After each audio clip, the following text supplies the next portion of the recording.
race, I want to be as clear as possible. This race is not about Eric Adams.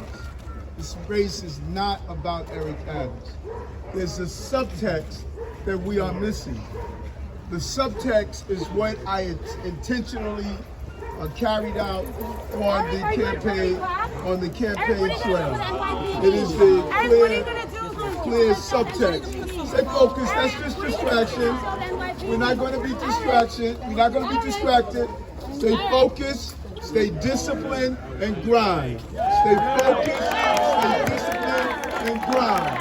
Stay focused. Stay disciplined and grind. That's where we are right now. That's what the Trumpites do. They try to get you distracted, but we're focused. And as I was saying, this is a subtext here.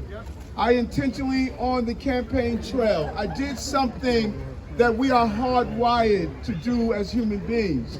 We are storytellers. It was my goal and desire to plan out my campaign by giving you a narrative and a story, different vignettes of the life I live. And as I taught people who are living that life, they started to see that I did not want to be heard, I wanted to be felt. I wanted dishwashers who were inside restaurants to understand that I was a dishwasher one day.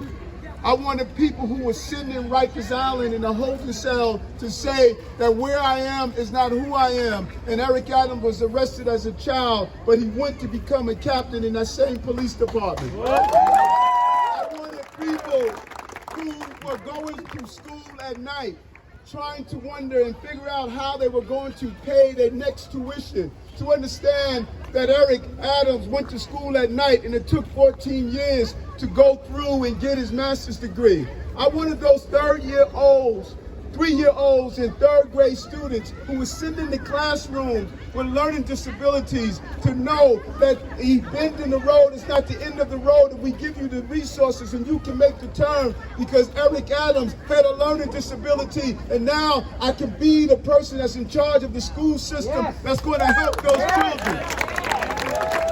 I wanted the city to know those who experienced the loss of a loved one through gun and gang violence. I wanted them to know about my friend as a child that I lost, never got the opportunity to see him grow up as a young man because of gun violence, that we must be safe in our city. The prerequisite to prosperity is public safety and justice, and they go together. We don't have to divide the two. We can have a new ecosystem of public safety that would include us all. The good guys must win, and they wear blue uniforms and blue jeans, and I wanted people to see that when I talked about it. But I also wanted the people to know about my high-income earners, those who are demonized, those 65,000 that pay 51% of our income taxes. I wanted people to know about their donation to our museums, their donation into programs to help fill the gaps, their donations to foundations, those donations to go to the museums and to Broadway and to use their discretionary dollars to help our community. We're not dividing our city. There's an ecosystem of those who drive the limousine should be paid good salaries, and those who sit in the back of the limousine should be in this city. That's what this city is about, and that's how it becomes a great city. I also wanted them to know about the beauty of diversity. That's our secret weapon. That is who we are. I mean, this is the only country that has dream attached to its name. There's no French dream. There's no German dream. There's no Polish dream. But darn it, there's an American dream. You come here to talk about those stories of our family members coming from the Holocaust. Talk about the stories of Chinese residents who their ancestors built the transcontinental railroad system and couldn't ride on those trains. Talk about African Americans picking cotton and couldn't wear the clothing that the cotton was made out of. Talk about those Muslims who were attacked for wearing a hijab, early Italians who were demonized because a small group did something criminal, early Irish who had signs that said, no dogs, no Irish allowed, early Spanish speakers because of their dialect could not move up through their economics. and through business. You look under the fingernail of every ethnic group in our country, you see the dirt and grime of climbing up the mountain one hand at a time to participate in the American dream. This is who we are. This is who we are. And so I am so excited.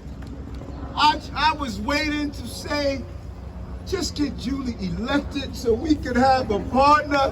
You know, her competency. We have done so much together throughout the years, and the thought that I'm going to be part of her cohort with the other city councils and all of their energies. Listen, my new city council people, don't worry about if we disagree sometimes. I don't agree with myself all the time. We must agree that foundationally, we must end inequality, have a city where we can raise healthy children and families, and be safe. We must have a city where we are allowed to watch people move into the middle class, where dignity is not living on the streets, where we can have a healthcare system and not a sick care system, where 65% of black and brown children won't have to continually not need proficiency in education. A city where you're not attacked because you're Jewish or because you are South Asian. A city where people will embrace who and what we are. This is where we are, and let's not be afraid of being so idealistic. Let's continue to believe this is how we got here. And I know it's going to be hard. I know it's going to be difficult. And I know these are challenging times. But let me tell you, Julie and all the rest of us, we're saying one thing. Winners want the ball when the game is on the line. We want the ball in our hands. We are ready to win this for New York. November 2nd, when we vote blue, we take off the intramural jerseys and we put on one jersey, Team New York. And we're going to win for our city. Let's win for New York. Thank you.